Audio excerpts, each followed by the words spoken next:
പ്രഭാത പ്രാർത്ഥന. റോമാക്കാർക്ക് എഴുതിയ ലേഖനം 8-ാം അധ്യായം 14-15 തിരുവചനങ്ങൾ. ദൈവാത്മാവിനാൽ നയിക്കപ്പെടുന്നവരെല്ലാം ദൈവത്തിൻ്റെ പുത്രന്മാരാണ്. നിങ്ങളെ വീണ്ടും ഭയത്തിലേക്ക് നയിക്കുന്ന അടിമത്തത്തിൻ്റെ ആത്മാവിനെയല്ല, മറിച്ച് പുത്രസ്വീകാര്യത്തിൻ്റെ ആത്മാവിനെയാണ് നിങ്ങൾ കൈക്കൊണ്ടിരിക്കുന്നത്. ഈ ആത്മാവ് മൂലമാണ് നാം ആബാ പിതാവേ എന്ന് വിളിക്കുന്നത്.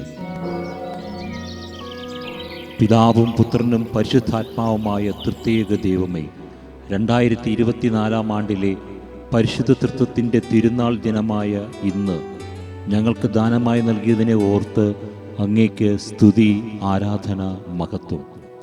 ദൈവമേ, എൻ്റെ ജീവിതം ഓരോ പുതിയ ദിനവും ആരംഭിക്കുമ്പോൾ, ഞാൻ എഴുന്നേൽക്കുമ്പോൾ പിതാവിൻ്റെയും പുത്രൻ്റെയും പരിശുദ്ധാത്മാവിൻ്റെയും നാമം പ്രാർത്ഥിച്ച് ആരംഭിക്കുവാനും, ഞങ്ങൾ ചെയ്യുന്ന എല്ലാ പ്രവൃത്തികളും ആരംഭിക്കുന്നത് പരിശുദ്ധ തൃത്വത്തോട് കുശലാന്വേഷണം നൽകി പ്രവർത്തിക്കാനും, ഞങ്ങളുടെ വിശ്വാസ ജീവിതത്തിൻ്റെ കേന്ദ്രവും ഉറവിടവുമായ തൃത്യേക ദൈവത്തിലുള്ള വിശ്വാസത്തിൽ ചഞ്ചലത ഉണ്ടാക്കാൻ സാത്താനും അവൻ്റെ സഹചരന്മാരും ഞങ്ങളെ സ്വാധീനിക്കുവാൻ പരിശ്രമിച്ച് ഞങ്ങളെ സമീപിക്കുമ്പോൾ, പരിശുദ്ധ തൃത്വത്തിൻ്റെ ശക്തിയാൽ അവയെ നിഷ്കാസനം ചെയ്ത് മുന്നേറി പരിശുദ്ധാത്മാവിൻ്റെ ഫലങ്ങൾ പുറപ്പെടുവിച്ച് മുന്നേറുവാൻ ഞങ്ങളെ ശക്തിപ്പെടുത്തേണമേ, അനുഗ്രഹിക്കണമേ.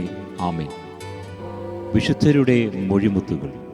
വിശുദ്ധ ജോൺ യൂട്സ്. ദൈവം നമ്മുടെ ജീവിതത്തിലേക്ക് അനർത്ഥങ്ങൾ നൽകുകയോ നാം ആഗ്രഹിച്ചിരുന്ന ആശ്വാസം പിൻവലിക്കുകയോ ചെയ്താലും നാം പരിത്യക്തരാണെന്ന് കരുതരുത്. ദൈവരാജ്യത്തിലേക്കുള്ള വഴിയുടെ സ്വഭാവം ഇതാണ്.